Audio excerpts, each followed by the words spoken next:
నార్మల్‌గా నేను స్కల్ప్ అథెస్టిక్ మాదాపూర్‌లో చూసాను. ఇన్‌స్టాగ్రామ్‌లో చూసాను. అండ్ గూగుల్‌లో కూడా చూసాను సార్. అలాగే మా ఫ్రెండ్ కూడా సెర్చ్ చేసి ఇలా ఈ హాస్పిటల్ కనపడిందన్నమాట నాకు. అంటే చిన్నప్పటి నుంచి నేను మ్యాన్ బూబ్స్ దాంతో చాలా ఇబ్బంది పడేటోడిని. ఇక్కడికొచ్చాక నాకు చాలా రిలీఫ్‌గా ఉందన్నమాట.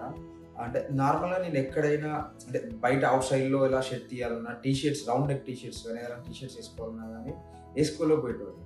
ఇక్కడికొచ్చాక సర్జరీ చేయించుకున్న తర్వాత అలాంటి ప్రాబ్లమ్ ఏం లేదన్నమాట. ఎక్కడైనా, ఎప్పుడైనా ఇప్పుడు ఓపెన్‌గా షర్ట్ లేకున్నా, టీ షర్ట్ లేకున్నా తిరగగలుగుతా. ఎందుకంటే మనకున్న ప్రాబ్లమ్‌ని ఇక్కడ ఐడెంటిఫై చేసి ఈజీ వేలో సర్జరీ చేస్తారు.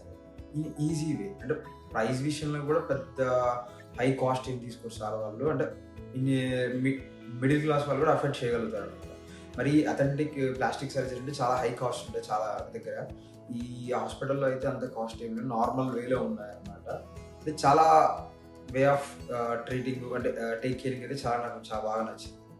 ఆహ్, ఓకే. దీనికి పెయిన్స్ అంటే అంతగా ఏమి ఉండవు. ఒక 2, 3 డేస్ నార్మల్ పెయిన్స్ ఉంటాయి.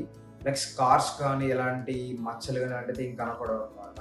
సార్ వాళ్ళు లైక్ ఎన్ని హోలీలో పెట్టి చేశారనమాట. లైక్ కనపడకుండా. ఎలాంటి ప్రాబ్లమ్స్ అయితే ఏం లేదు. అంటే భయపడాల్సిన అవసరం అయితే అస్సలు లేదు. ఎందుకంటే వాళ్ళు మనకి ఇలాంటి సర్జరీ ఓపెన్ హార్ట్ సర్జరీ లాంటి సర్జరీస్ ఏమి లేవు.